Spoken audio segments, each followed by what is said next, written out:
పరలోకమందు దేవుడు క్రీస్తు యేసునందు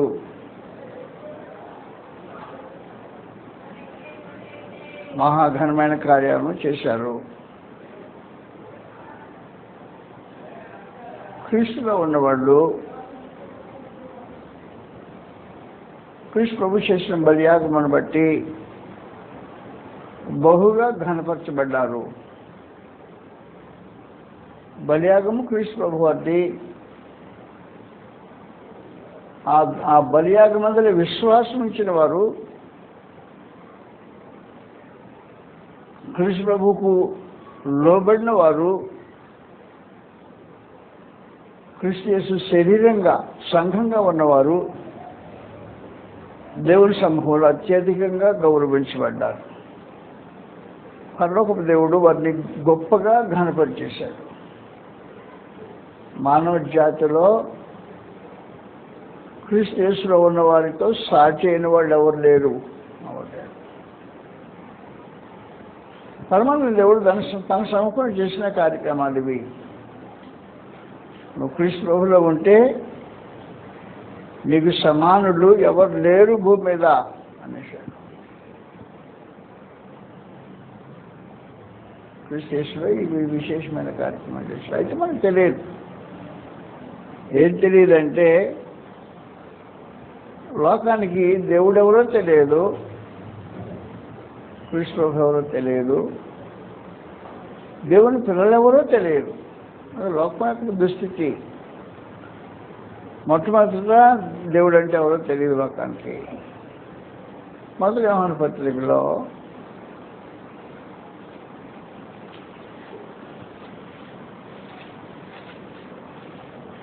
3వ అధ్యాయం మొదటి నుండి ఇలా రాబడింది. చదువుతాం. మనము దేవుని పిల్లమని పిలవబడినట్లు తండ్రి మనకి ఎట్టి ప్రేమను అనుగ్రహించును చూడండి. మనము దేవుని పిల్లలమే.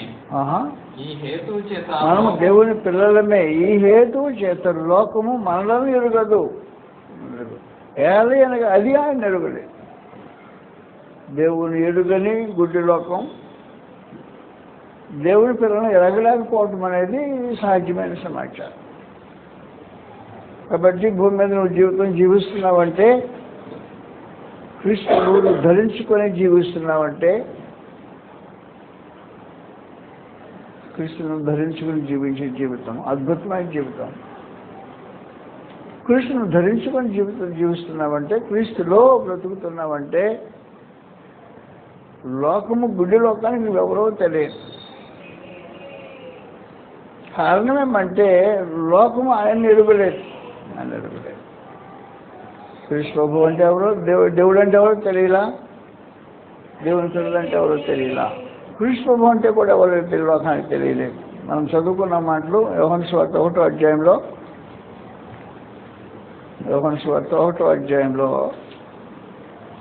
11వ వచనం ఏం చెప్పిందంటే,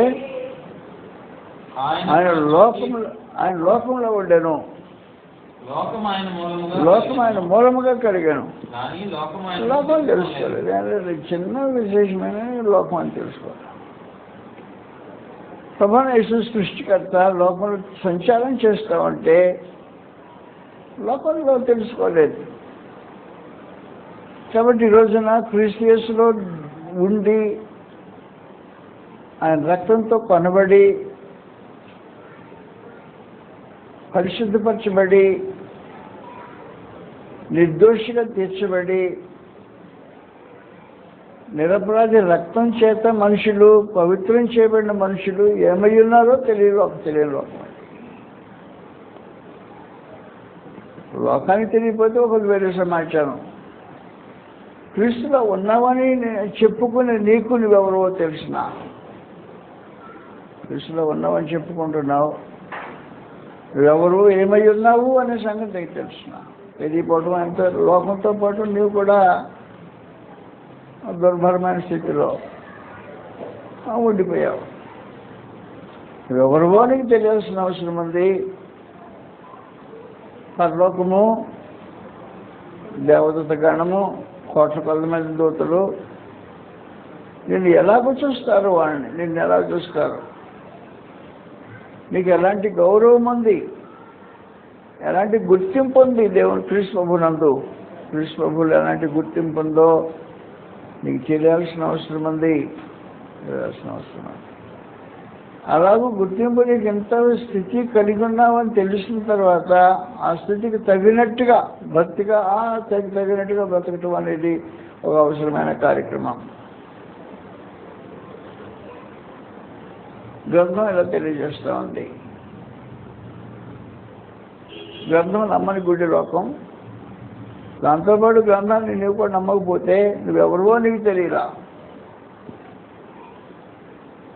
అనేక సార్లు మనుషులు తాను ఏమై ఉన్నారో తెలియని దుస్థితిలో నిలిచిపోతుంటారు, మిగిలిపోతుంటారు. ఇది దుర్గతి, లోకానికి పట్టిన దుర్గతి. లోకానికి పట్టిన దుర్గతి దేవుని పిల్లలకు పట్టకూడదు అనేది వాస్తవానికి సమాచారం. కాబట్టి నువ్వెవరు వాస్తవానికి ఏమై ఉన్నావు? ఎవరు ఏమై ఉన్నాము అంటే క్రీస్తు యేసునందు నీ శక్తి సామర్థ్యం వల్ల కాదు, నీ భక్తి వల్ల కాదు, లేకపోతే నీ ఉపాయం వల్ల కాదు, నీ సాధన వల్ల కాదు. క్రీస్తు యేసునందరి కృపత్వం వలన నువ్వేమై ఉన్నావు అనే సంగతి తెలిస్తే మొట్టమొదటి సమాచారం ఇలాగ అన్నాడు, నీలో లోకంలో ఎవరు నీకు సరి అయిన వాళ్ళు, సాటి అయిన వాళ్ళు కాదు అని గ్రంథం తెలియజేస్తుంది. మత్తయి సువార్త 11వ అధ్యాయంలో ప్రభువు యేసు స్వయంగా మాట్లాడుతున్న విశేషమైన మత్తయి సువార్త 11వ అధ్యాయం 11వ అధ్యాయం తీసిన తర్వాత 11వ వచనంలో ఇలా రాబడి ఉంది.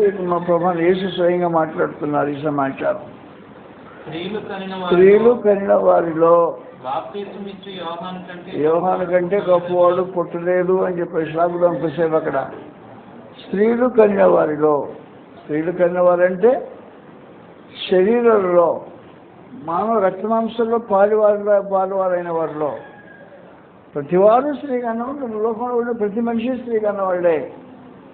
స్త్రీలు కనిన వారిలో బాప్తిస్మ ఇచ్చి యోహాను కంటే గొప్పవాడు పుట్టలేదు. కాబట్టి స్త్రీలు కన్న వాళ్ళందరిలో బాప్తిస్మ ఇచ్చి యోహాను గొప్పవాడు. స్త్రీలు కన్న వారిలో బాప్తిస్మ ఇచ్చి యోహాను గొప్పవాడు.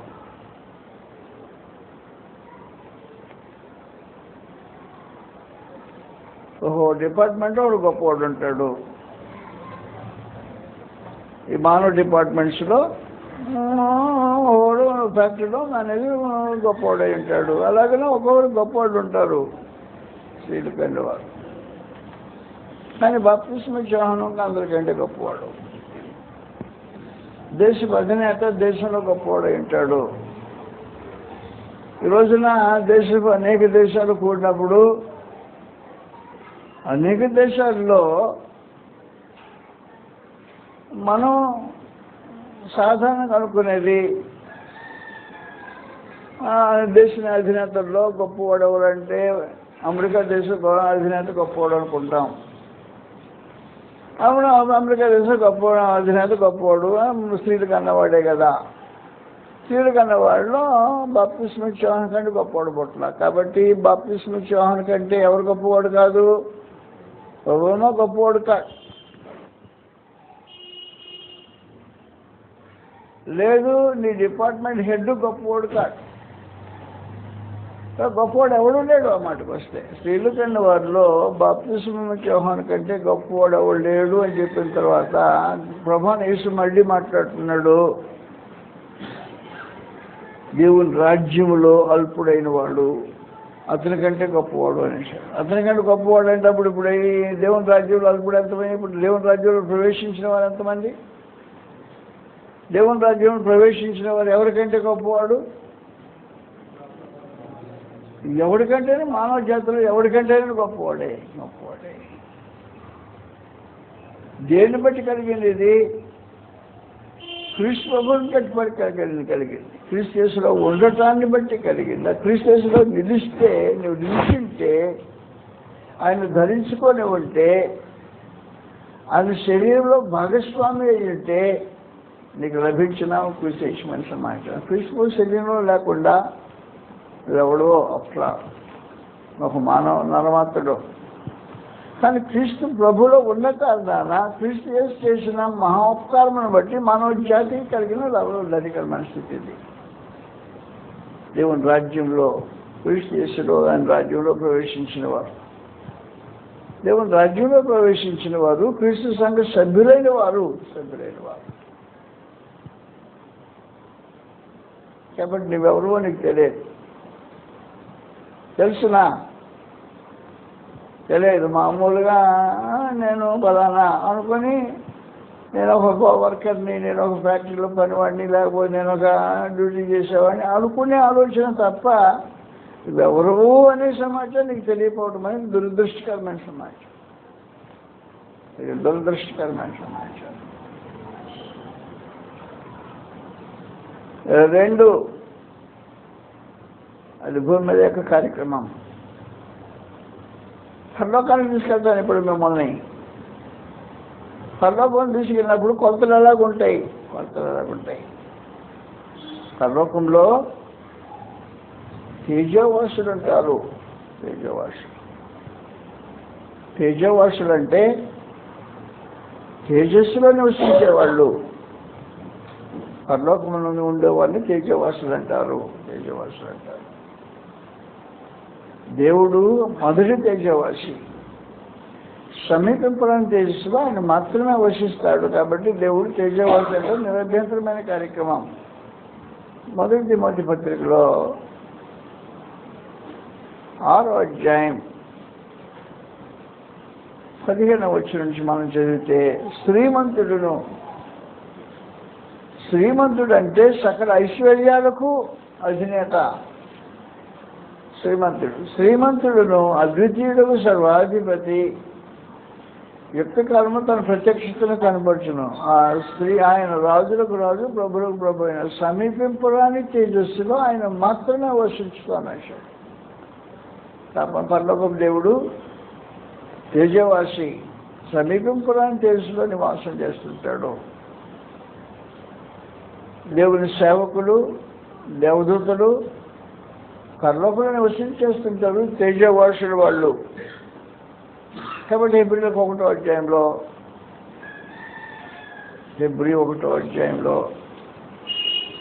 7వ వచనం నుండి తన సేవకులను, తన దూతలను వాయువులుగాను, తన సేవకులను అగ్నిజ్వాలుగాను చేసుకుని వాళ్ళని తన దూతలను కూడా చెబుతున్నాడు. దేవదూతలు ఎలాంటి వాళ్ళు? వాయువులు, అగ్నిజ్వాల వంటి సేవకులు దేవదూతలు, తేజవాసు. కాబట్టి తన దూతలను వాయువులుగాను, తన సేవకులను అగ్నిజ్వాలుగాను చెప్పుకునేవాడు తన దూతలను గురించి చెప్తున్నాడు. కానీ దూతల గురించి చెప్తాడు. తన కుమారుని గురించి అయితే, క్రీస్తుని గురించి అయితే నేను మాట్లాడలేదు ప్రస్తుతం. తేజవాసులు పరలోకం దేవుని నివసించే దూతలు.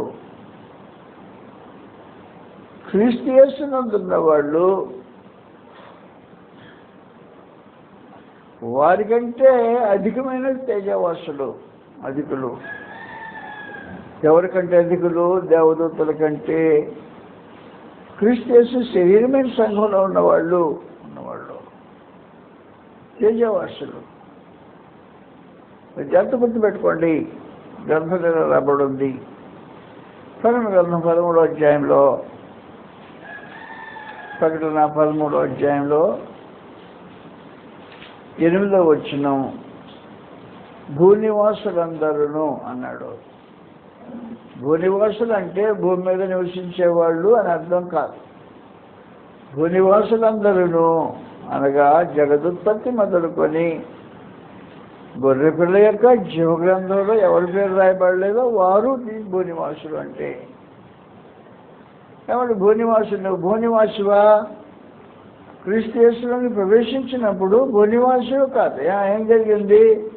నీ పేరు గొర్రెపిల్ల జీవగ్రంథంలో రాయబడి ఉంది. గొర్రెపిల్ల జీవగ్రంథంలో రాయబడి ఉంది. నువ్వు రక్షించబడ్డావు. నీ పాపాలు క్షమించబడ్డాయి. క్రీస్తు యేసులో నీకు ప్రవేశించావు. ఆయన రాజ్యంలో నీకు ప్రవేశించావు. ఆయన రాజ్యంలో ప్రవేశించిన వెంటనే నువ్వు భూనివాసి కాదు. భూనివాసులందరూ అనగా జగదుత్పత్తి మొదలుకొని వధింపబడిన గొర్రెల పిల్ల జీవ గ్రంథంలో ఎవరి పేరు రాయబడలేదో వాళ్ళు భూనివాసులు. క్రీస్తు యేసులోకి ప్రవేశించినప్పుడు పేరేమైంది? జీవ గ్రంథంలో రాయబడింది. ఎవరి పేరు జీవ గ్రంథంలో రాయబడిందో రాయబడిన వాళ్ళు భూనివాసులు కాదు. కాబట్టి నేను భూనివాసులుగా దేవుడు లెక్కించట్లా. క్రీస్తు ప్రభువుని ధరించుకున్న వాళ్ళు భూనివాసులుగా లెక్కించబడిన వాళ్ళు కాదు, లెక్కించబడుతున్న వాళ్ళు కాదు. కాబట్టి పరలోకం నేను భూనివాసిగా ఆలోచించేయదు. కాబట్టి నేనేం ఆలోచన చేస్తుందన్నమాట, కొలస్సీలకు రాసిన పత్రిక 1వ అధ్యాయంలో, కొలస్సీ 1వ అధ్యాయం 12వ వచనంలో రాబడింది. 12వ వచనం గుర్తుపెట్టుకోండి. ఎక్కడ ఉంటుందంటే, తేజోవాసులైన పరిశుద్ధుల స్వాస్థ్యంలో పాలువారగుట్ట అనే మాట కాడ 12వ వచనం ప్రారంభమవుతుంది. తేజవాసులైన పరిశుద్ధులు 9వ వచనం నుండి 12వ వచనం వరకు ఏకకోట్లు కొట్టేశాడు. కానీ 12వ వచనం ఏముందంటే, తేజవాసులైన పరిశుద్ధుల స్వాస్థ్యంలో పాలు పొందినట్లు అనేసాడు. స్వాస్థ్యంలో పాలు పొందినట్లు. నువ్వు తేజవాసివి. తేజవాసి అంటే పరలోకపు వాసివి, భూనివాసివి కాదు. నేనేం చేశాడంటే, నువ్వు భూమి మీద నివసించిన నేను పరలోకపు వాసిగా లెక్కేసేసాడు. లెక్కేయటం మాత్రమే కాకుండా నీకు స్వాస్థ్యం గురించి మాట్లాడాడు. పరలోకపు వాసులు ఇప్పుడు 2 రకాలు. ఒక రకము దేవదూతలు, పరలోకపు వాసులు, తేజవాసులు. రెండవ రకము గొర్రెపిల్ల జీవ గ్రంథంలో రాయబడిన వాళ్ళు తేజవాసులు, ఆయన పరిశుద్ధులు. కాబట్టి ఈ తేజవాసులు దేవదూతల కంటే ఈ తేజవాసులు గనులు, గొప్పవాళ్ళు. దేవదూతల కంటే నువ్వు గొప్పవాడివి. నీకు తెలిసిన ఈ సంగతి. క్రీస్తు చేసిన ఉపకారం ఇది మానవ జాతికి. శిలువలో కఠోరమైన అవమానం అనుభవించి, శ్రమ అనుభవించి, పాపమును శిక్ష అనుభవించిన ప్రభువుని యేసుని బట్టి మానవ జాతికి అనుగ్రహించబడిన మహత్తరమైన కృప. నిన్ను మానవుడు కేవలం ఒక మనిషిలాగా ఆలోచించేయట్లే, దేవదూతల కంటే శ్రేష్టంగా ఆలోచన చేస్తున్నాడు. అక్కడ ఏముందంటే, చదువుతాం 12వ వచనంలో, తేజవాసులైన పరిశుద్ధ స్వాస్థ్యంలో పాలువారగుటకు ఎవరు చేశాడు పాత్రలుగా? మనల్ని పాత్రలుగా చేసిన వాడు తండ్రి. కాబట్టి పరలోకపు దేవుడు ఏం చేశాడు అన్నమాట, మనం పరలోకపు స్వాస్థ్యంలో పాలువారగినట్లుగా చేశాడు తండ్రి. పాలువారగినట్లుగా చేశాడు. నువ్వు జాగ్రత్తగా గుర్తుపెట్టుకోవాలి. దేవదూతలకు నీకు ఎలాంటి తేడా ఉంటుందో తెలియాలా. దేవదూతలు దేవుని యొక్క సేవకులు. క్రీస్తులో ఉన్నవాళ్ళు దేవుని యొక్క పిల్లలు. సేవకులకు పిల్లలు తేడా లేదా? సేవకులకు పిల్లలకు ఎలాగైనా తేడా ఉంటుంది. సేవకుడే, పిల్లోడు కాదు. పిల్లోడు సేవ చేస్తే చేయొచ్చు, కానీ పిల్లోడు సేవకుడు కాదు. అందువల్ల ఇప్పుడు సేవకునికి బిడ్డకుండే తేడా. వీళ్ళు స్వాస్థ్యంలో పాలువారు అన్నాడు. పాలువాడినిగా చేసిన తండ్రి నేను ఆయన స్వాస్థ్యంలో, ఆస్తిలో స్వాస్థ్యకర్తలుగా, ఆస్తిలో భాగస్వాములుగా చేసినాడు తండ్రి నిన్ను. దేవదూతలు అంత ఎప్పటి నుంచి ఉన్నారో, భూమి పుట్టక ముందు నుంచి దేవదూతలు దేవుడి సముఖులు ఉన్నారు. క్రీస్తు యేసులో ఉన్నవాడు నేడు ప్రభువైన యేసు చనిపోయిన తర్వాత సమాధి చేయబడి 3వ దిన లేపబడిన తర్వాత క్రైస్తవులు ప్రారంభమయ్యారు. నూతన సృష్టి ప్రారంభమైంది. దేవదూతలు సేవకులు క్రీస్తులో ఉన్నవాళ్ళు వీళ్ళు పిల్లలు. చాలా వ్యత్యాసం అంటే రెండుకి. అదొక జమీందారు ఇల్లు ఉదాహరణ చెప్తున్నా. ఆ జమీందారు గారి ఇంట్లో చాలా పనులు ఉంటాయి. జమీందారు గారు ఫలాలు చూసేవాళ్ళు, వ్యవసాయం చేసేవాళ్ళు, కొట్టులో ధాన్యం పూసేవాళ్ళు, ఒక డిపార్ట్మెంట్ వేరు. ఆయన భూమి దున్నేవాళ్ళు ఒక డిపార్ట్మెంట్ వేరు. ఆయన పశువులు కాసేవాళ్ళు వాళ్ళ డిపార్ట్మెంట్ వేరు. ఆయన గేదెలు పాలు తీసేవాళ్ళు డిపార్ట్మెంట్ వేరు. ఇలాగ అనేకమైన డిపార్ట్మెంట్లు ఉన్నాయి. లేదు కానీ భోజనం డిపార్ట్మెంట్ ఒకటి ఉంది.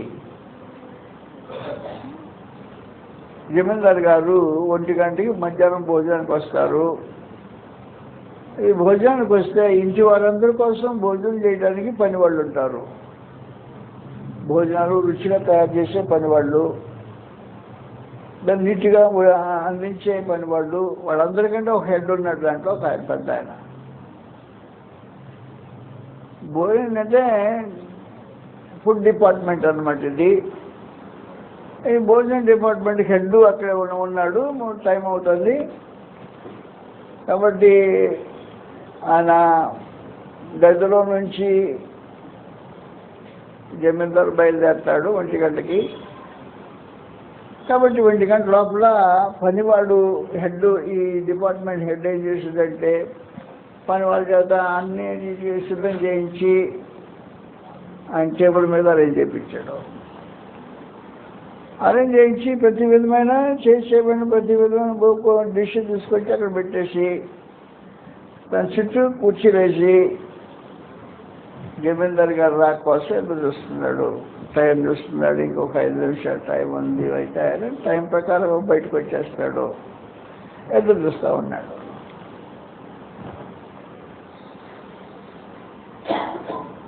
రెండు నిమిషాల ముందుగా తలుపు తెచ్చుకున్న ఒకడు జమీందారు రాకుండా ఒక చిన్న 10 ఏళ్ల బొడతాడు ఎగురుకుంటూ వస్తున్నాడు. వాడు సరదాగా ఎగురుకుంటూ భోజనాలకు వచ్చాడు. వచ్చి నేరుగా కుర్చీకి లాక్కున్నాడు. అని కూర్చున్నాడు. సేవకుడు లేచి నిలబడే ఉన్నాడు. ఏం చేయడానికి వెళ్ళాడు. కాబట్టి వాస్తవానికి సేవకుడు సేవలో ఉంటాడు. వారసుడు కర్త, అన్నిటికీ కర్త కనుక, వారసుడి కర్తే కనుక తన అధికారాన్ని స్వతంత్రాన్ని ప్రదర్శిస్తుంటాడు. సేవకుడు వేరు, స్వతంత్రుడు వేరు, వారసుడు వేరు అని మీకు అర్థమైంది ఇప్పుడు. కాబట్టి సేవకుడు ఏం చేయలేడు అనమాట. కుర్చీ లాక్కొని కూర్చోలేడు. సేవకుడు కూర్చోలేడు. ఎందుకు కూర్చోలేడు అని సేవకుడు చాలా సీనియర్ సేవకుడు. భోజనాలు ఏర్పడని చేశాడు కదా, కుర్చీలో కొంచెం ఆయన కూడా కూర్చోవచ్చు కదా, కూర్చోడానికి అవకాశం ఉండదు. ఇంటివాడు కూర్చుంటారు భోజనానికి. కాబట్టి పశువుడు ఇంట్లో 10 ఏళ్ళ కుర్రాడు పరిగెత్తుకుంటూ వచ్చేసి ఎవరు చెప్పా పెట్టకుండా నేను సేవకుడు చూస్తూనే ఉన్నాడు, కుర్చీలో కూర్చున్నాడు. ఆ కుర్చీలో కూర్చున్న లాంటి వాడు క్రైస్తవుడు, క్రీస్తులో ఉన్నవాడు. నిలబడినవాడు సేవకుడు, దేవుడు లాంటి వాడు. నీ అంతస్తు ఏమి క్రీస్తు యేసులో నీకు తెలియకపోతే దురదృష్టకరం కలిగి నీకు సేవ చేయడానికి దేవుడు దేవదూతలను ఏర్పాటు చేసి పెట్టాడు అని చెప్పాడు. హెబ్రీయులకు 1వ అధ్యాయంలో నీ స్టేటస్ దేవుని సమ్ముఖంలో నీ స్టేటస్ ఏంటి, నువ్వెవరో నీకు తెలుసునా తెలియకపోవడం దురదృష్టకరం కదా. హెబ్రీయులకు రాసిన పత్రిక 1వ అధ్యాయంలో మళ్ళా 7వ వచనం తన దూతలను వాయువులు గాను తన సేవకులను అగ్నిజ్వాలు కానీ చేసుకున్నాడు. తన దూతలను గురించి చెప్తున్నాడు కానీ తన కుమారుని గురించి అయితే ప్రభానేశ్వరం గురించి మాట్లాడాడు. దేవాన్ని సింహాసనం గురించి మాట్లాడాడు. 20వ సంగతులు అయిపోయింది. 10వ వచనం అయిపోయింది. 11వ వచనంకి వస్తున్నాం. నిలిచిందు మర్చిపెట్టు సృష్టి కానీ నీ సంవత్సరం తరగవు అని చెప్పుచున్నాడు. రైట్. అయితే నేను నీ శత్రువులను నీ పాదములకు పాదపీఠముగా చే వరకు నా కుడిపార్శ్వన కూర్చుండమని దోతలతో ఎవరిని గూర్చి అయినను దూతల గురించి ఎవరిని గుర్చి చేయను ఎప్పుడైనా చెప్పానా అనలేదు. దూతలు ఎప్పుడు లేదా కుమారుడు గారు క్రీస్తు యేసులో ఉన్నవారు కుమారులు అయి ఉంటారు. ఇప్పుడు ఈ సందర్భంలో క్రీస్తు పౌరుని గురించి చెప్పేశాడు. కింద మనం చదువుతాం 13వ వచనం మాట్లాడబడింది. వీరందరూ దేవదూతలందరూ ఓహో స్వాస్థ్యం పొందబోయే వాళ్ళకి క్రైస్తవులకు పరిచారం చేయుటకై పంపబడిన సేవకులైన ఆత్మలు కాదా అని. కాబట్టి నేను చెప్పిన ఉదాహరణ మిగతా అట్లా తెలిసి ఉంటుంది. ఈ కుర్చీ లాక్కుని కూర్చున్న పసివాడి దగ్గర జమీందార్ గారి పెద్ద సేవకుడు ఈయన చాలా కాలంగా సేవ చేస్తూ ఉన్నాడు. జమీందారు యవనస్తుడు అయినప్పుడు ఈయన తన పనిలో కూర్చున్నాడు.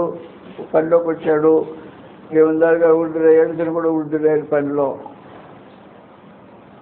వృద్ధులైన జమీందారు పనివాడిగానే ఉన్నాడు దేవదూత.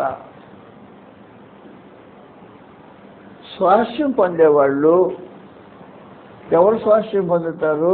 రక్షణను స్వాస్థ్యం పొందుతారు. స్వాస్థ్యం అంటే తండ్రి ఆస్తిలో వాటా పొందేవాళ్ళు క్రైస్తవులు, సేవకులు కాకుండా.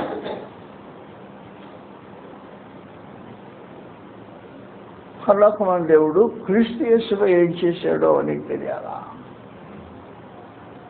నువ్వు నమ్మే క్రీస్తు యేసునందు నీకు కలిగిన భాగ్యమేంటి? నీకు వచ్చిన లాభమేంటి? ఎంత కష్టపడి అతను విశ్వాసం ఇస్తున్నావు. ఆ ప్రభుని యేసునందు విశ్వాసం ఇచ్చితే నీకు కలిగే లాభము భాగ్యం ఏంటి అని నీకు తెలియాల్సిన అవసరం ఉంది. అది తెలియకుండా ఎందుకు తెలియకూడదు. లోకానికి తెలియక నువ్వెవరువో, నీకు తెలియని నువ్వెవరువో. నీకు నువ్వెవరో తెలియకపోవడం అనేది దురదృష్టకరమైన సంగతి కదా. దురదృష్టకరమైన సంగతి కదా. అందువల్ల క్రీస్తు యేసునందు దేవుడు తేజవాసులైన దేవదూతల కంటే తేజవాసులైన పరిశుద్ధులైన క్రీస్తు యేసులో ఉన్నవారిని, ఆయన సంఘ సభ్యుల్ని వీరికంటే వీడు గొప్ప చేశాడు. ఏం గొప్ప చేశాడు? వీళ్ళు స్వాస్థ్యం పొందేవాళ్ళు, వీళ్ళు సేవ చేసేవాళ్ళు. ఓ మాట జాగ్రత్తగా గుర్తుపెట్టుకోండి. స్వాస్థ్యం పొందటం, సేవ చేయటం అనే దానికి వ్యత్యాసమే జాగ్రత్త చేయాలా. పనివాడు ఎంతకాలమైన పనివాడే అనోడే. పనివాడికి ఆస్తులు వాటా ఇస్తాడు ఎవడైనా? పనివాడికి ఆస్తులు ఎవడు వాటా ఇవ్వడు. ఎవరికి ఇస్తారు వాటా? వారసులకు ఇస్తారు వాటా. కాబట్టి ఇప్పుడు స్వాస్థ్యం పొందేవాళ్ళు ఎవరు? క్రీస్తులో ఉన్నవాళ్ళు. నువ్వు క్రీస్తులో ఉన్నావా? స్వాస్థ్యం పొందుతావు, నీ వాటా ఉంది. కాబట్టి దేవదూతలు ఎంతకాలము పరలోకంలో ఉన్నా సేవకులుగా మిగిలిపోతారు. నీ పరలోకానికి వెళ్ళినప్పుడు నువ్వు స్వాస్థ్యకర్తవుగా దేవుని ఆస్తిలో పాలుపాకం పంచుకుంటావు. నీకు దేవదూతలకు ఉండే వ్యత్యాసం అది. ఆ వ్యత్యాసంతో దేవుడు క్రీస్తు యేసునందు నిన్ను ఘనపరిచాడు.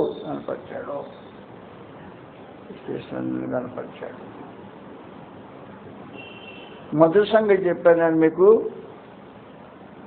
భూమి మీద మానవ జాతిలో క్రీస్తు యేసునందున్న వారిని అత్యున్నతంగా హెచ్చించాడు. మానవ జాతిలో ఇంక ఎవరితో సమానమైన వాడు ఎవరు లేరు. స్త్రీలు కాని వారిలో బాప్తిస్మా ఇచ్చే వాని కంటే గొప్పవాడు పుట్టలేదు. కానీ దేవుని రాజ్యంలో అల్పుడైన వాడు వాడికంటే గొప్పవాడు. అంటే అర్థం ఏంటి? వీళ్ళు ఎంత గొప్పవాళ్ళు, ఎంత గొప్పవాళ్ళు. క్రీస్తులో ఉండటం అనేది ఎంత మహత్తరమైన భాగ్యం.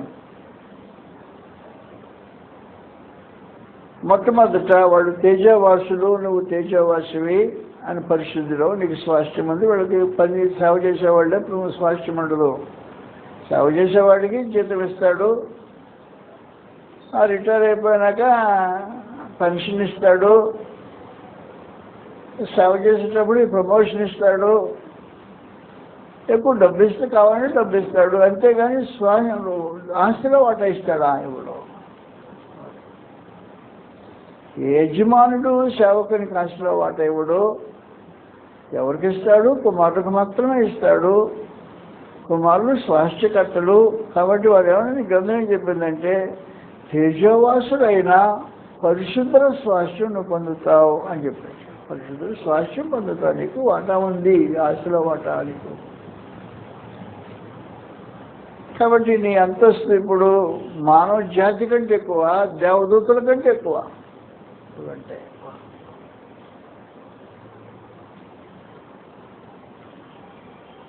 క్రీస్తు యేసునందు ఆ నిశలో మరణం వలన దేవుడు ఆ నిశలో మరణం చూసి మానవ జాతి పక్షంగా పాపరహితంగా జీవించి దేవుని సన్నిధిలో నిర్దోషిగా నిష్కళంకుడుగా యవ్వన కాలమంతా బ్రతికి మనసులో తలంపులో ఆలోచనలో భావాల్లో ఏ విధమైన పాపం చేయండి, నిర్దోషి నిష్కళంకుడు పాపంలో చేరకుండా ప్రత్యేకంగా బ్రతికిన ప్రభావం యేసు యొక్క త్యాగాన్ని బట్టి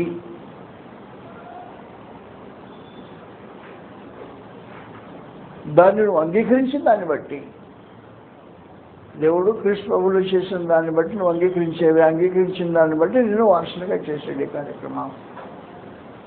క్రీస్తు యేసునందు నేను తేజవాసులను పరిశుద్ధుల స్వాస్థ్యంలో పాలువారిగా, స్వాస్థ్యంలో తండ్రి ఆస్తిలో వాటాదారులుగా నేను చేశాడు. వాళ్ళు మాత్రం సేవకులుగా మిగిలి ఉంటారు. పైగానే వాళ్ళు నీకు సేవ చేసేటట్టుగా దేవుడు నియమించాడు అన్నాడు. ఎవరెవరు సేవ చేయాలి? దేవదూతలు, నరులు, క్రీస్తు యేసులో ఉన్న వాళ్ళకి, మామూలుగా నరులు కాదు. క్రీస్తు యేసులో ఉన్న వాళ్ళు తేజవాసులు, వీళ్ళు వాళ్ళకి సేవ చేసేటట్టుగా దేవతలు ఏర్పాటు చేసి పెట్టాడు. అది నీ అంతస్తు.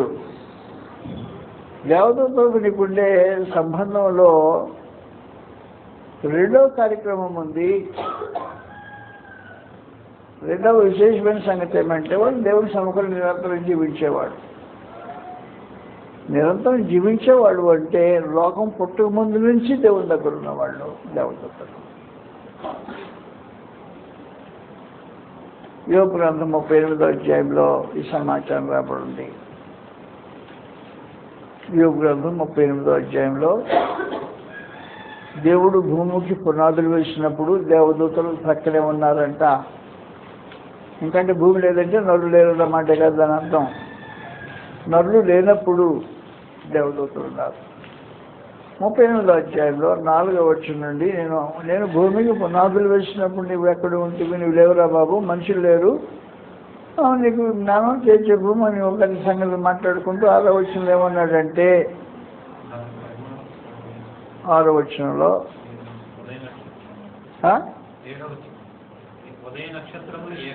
ఉదయ నక్షత్రం ఏకంగా కూడిపడినప్పుడు 7వ వచనం ఉంటుంది, 6 కాదు. దేవదూతలందరూ ఆనందించి జయధ్వనులు చేసినప్పుడు దానికి మూల రాత్రించాడు. భూమికి పునాదులు వేసినప్పుడు భూమి మీద ఉండాలని దేవదూతలు నీకంటే ముందుగా ఉన్నారు. వాళ్ళు భూమికి పునాదులు వేసినప్పుడు ఆనందించి జయధ్వనులు చేసింది దేవదూతలు. కాబట్టి దేవుని సంపన్న ఉన్నవాడు. దేవుని గురించి ఎవరికి తెలుసు? బాగా దేవదూతలకు తెలుసు. కానీ కృష్ణుడు చేసిన ఈ సంకల్పంలో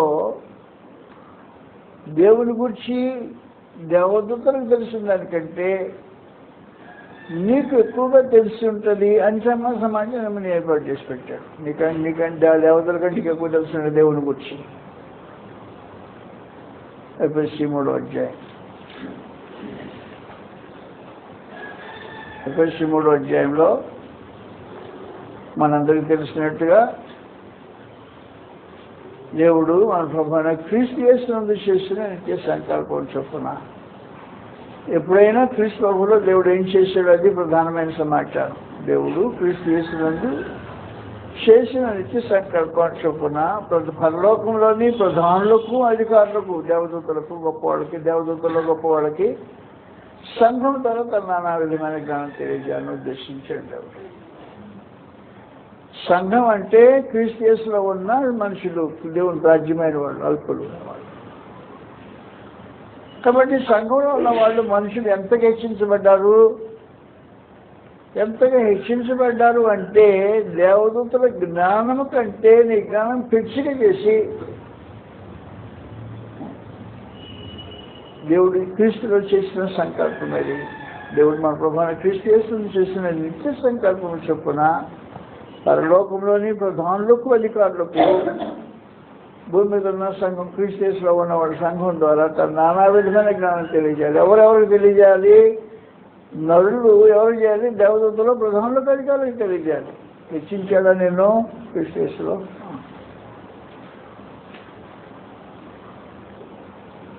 దేవుడు క్రీస్తు ప్రభువులు ఏం చేశాడో మానవ జాతికి. కాబట్టి క్రీస్తులో ఉండటం అంటే ఆయన శరీరమైన సంఘంలో ఉండటం అంటే ఎంత అద్భుతమైన అనుభూతి మీకు తెలియలేదు కాదు.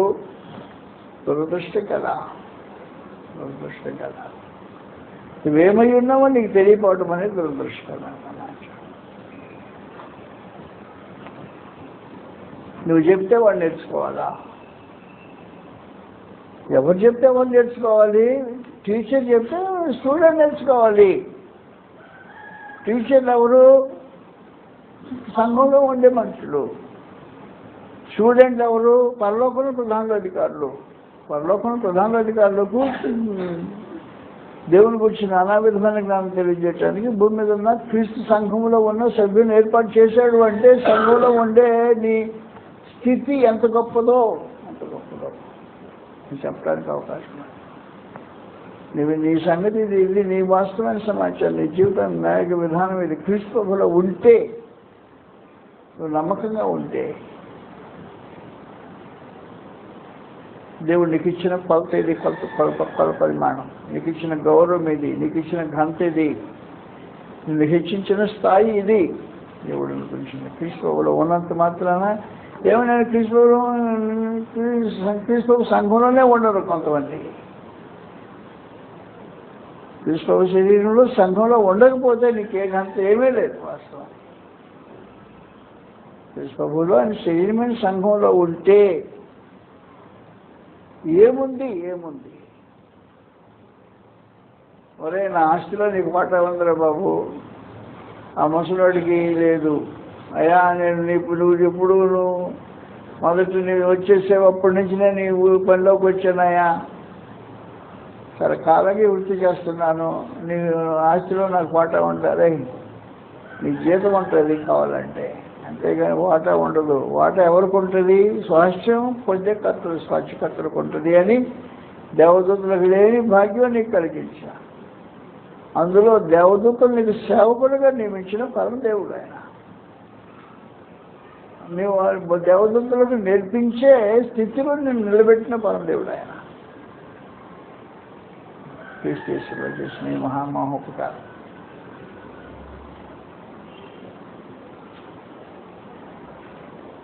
ఇంట్లో పిల్లకాయలు ఆడుకుంటున్నారు.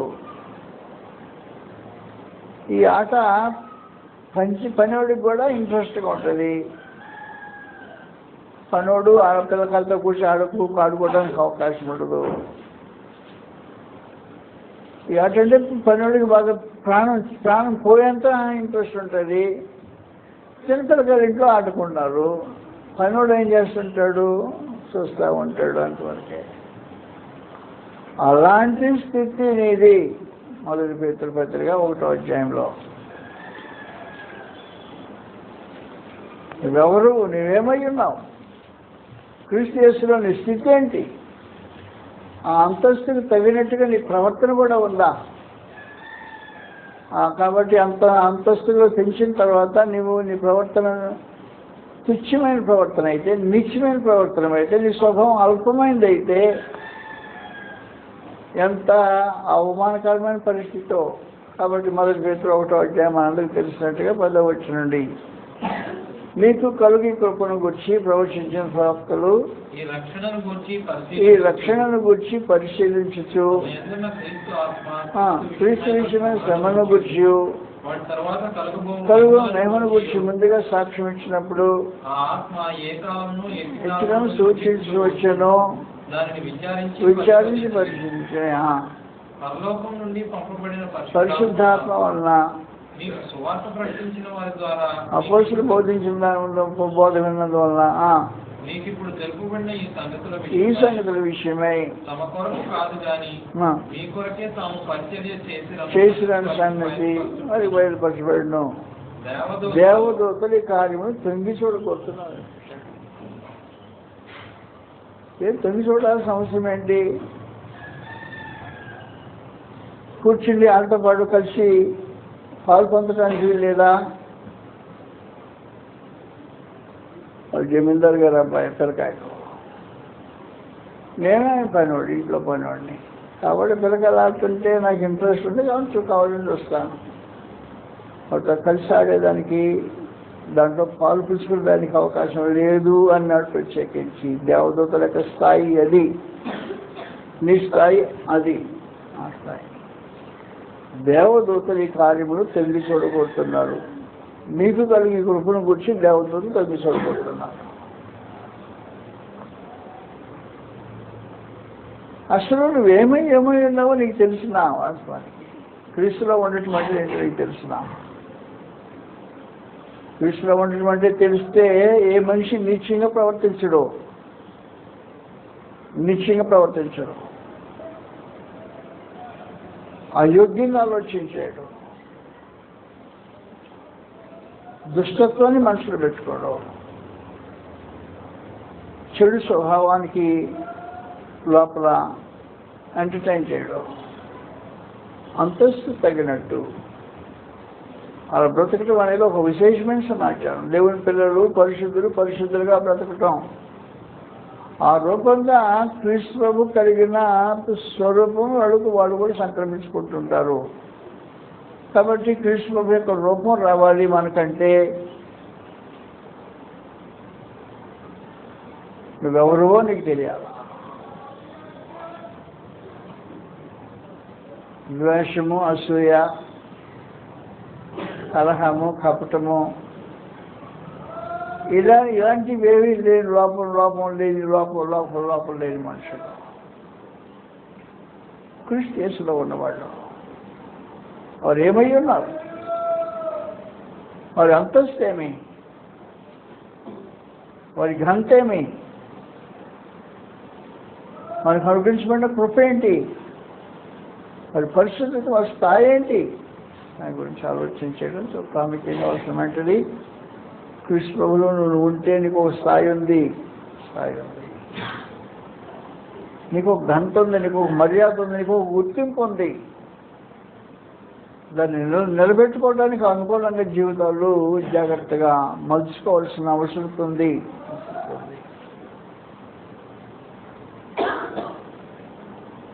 క్రీస్తు యేసునందు నేను ఇంకో మాట అంటాను.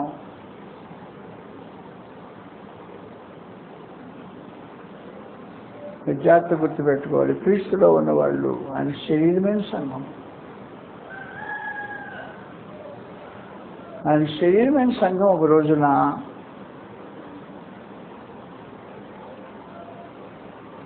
పరలోకానికి ఆహ్వానించబడుతుంది.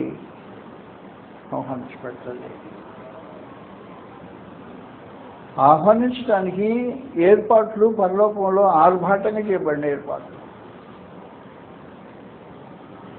మనుషుల్ని పరలోకం ఆహ్వానించాలి అనే ఉద్దేశం.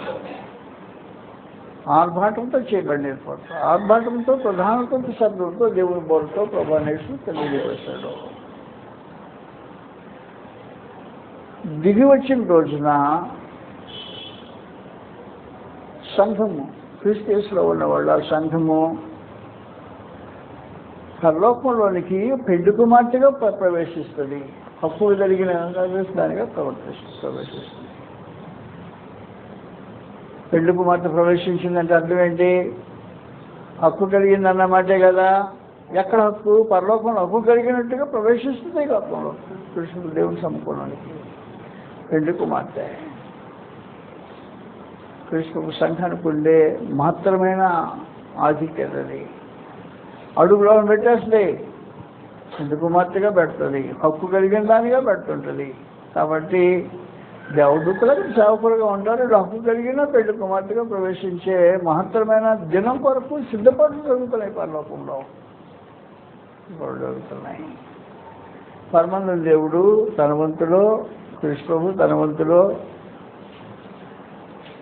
దూతలు తమ వంతులో ఆర్భాటంతో, ప్రధానంతో, శబ్దంతో, దేవుని బోరుతో పరలోకం దిగి వచ్చేటప్పుడు ఎవరి వంతులో వారు నిలబడి ఆహ్వానం పలకడానికి.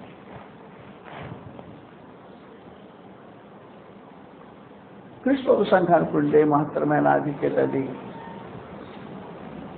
క్రీస్తు సంఘము పెళ్లి కుమార్తెగా, క్రీస్తు యొక్క భార్యగా పరలోకంలో ప్రవేశించేది హక్కు కలిగిన దానిగా. హక్కు కలిగిన దానిగా ప్రవేశించడంలో విశేషమైన కార్యక్రమం వేచి ఉంది. అది ఇంకా జరగల. దానికోసం సిద్ధపాట్లన్నీ సంపూర్ణంగా జరుగుతున్నాయి. ఆయా కోణాల్లో జరుగుతూ ఉన్నాయి. ఏమై ఉన్నావు నీవు? కృష్ణుడికి పెళ్లి కుమార్తె ఆహ్వానించడానికి సిద్ధంగా ఉన్నాడు. తీసుకెళ్తాడు. మనుషులు క్రీస్తులో ఉన్నవాళ్ళు మహిమ రూపం ధరిస్తారు. ప్రభువైన యేసు రూపం ఛాయలు మార్చబడతారు. మార్చబడి ఆ పిలుపునకు లోబడి ఒక్కసారి ఆర్భాటంతో, ప్రధానంతో, శబ్దంతో, దేవుని బోరుతో పరలోకం నుంచి ప్రభు దిగి వచ్చును. అప్పుడు క్రీస్తునందున్న మొదటి వ్యక్తులు ఆ మీద సజీవులమైన నిలిచిండు. మన మాతో కూడా ఏకం కాదు. దేవుడు ఎదుగు పరలోకం ఎదుగు ఆయన మేఘం, ఆకాశమండలో మేఘం మీద కొనిపోబడతాం. కొనిపోబడినప్పుడు ఉండే గౌరవం, క్రీస్తు యొక్క భార్యగా పరలోకంలో ప్రవేశించే హక్కుదారులాగా పరలోకంలో జీవించే ఒక మహత్తరమైన అవకాశము క్రీస్తు సంఘానికి ఉంది. సంఘ సభ్యులు దీంట్లో పాలు పొందుతారు. నువ్వేమై ఉన్నావో నీకు తెలియకుండా ప్రవర్తించడమో సరిగ్గా పోవడం, అందుకని సరిగ్గా స్థిరమైన ప్రవర్తన ఉండదు. మనుషులకు స్థిరమైన బుద్ధి ఉండదు, స్థిరమైన భక్తి ఉండదు, సమర్పణతో కొన్ని జీవిత అనుభవం ఉండదు. ఏదో తోచినట్టుగా బ్రతకటం కాదు. క్రీస్తు చేస్తున్నంత జీవితం వచ్చినట్టు బ్రతకటం కాదు. నీకున్న ఆధిక్యత అంతటిని ఆలోచన చేసి దానికి తగినట్టు బ్రతుకులు నిర్మాణం చేసుకోవటం వల్ల ఒక విశేషమైన కార్యక్రమం. అలాగ ఆలోచన చేసి కృప అనుభవించాలని క్రీస్తు యేసులో ఆ దిశలో మనం చేసిన ఈ మహత్తరమైన కార్యక్రమం మానవ జాతికి భిక్ష పెట్టండి. ఆ ప్రభువునందు కృతజ్ఞత కలిగి ఇన్ని మేలు చేసిన ప్రభువుకు నమ్మకంగా జీవితం కొనసాగించడం అనే ఒక విధానంలో జీవితం కొనసాగించాలని ప్రభువుని యేసుక్రీస్తు వారి మనం చేస్తున్న నమస్కారం.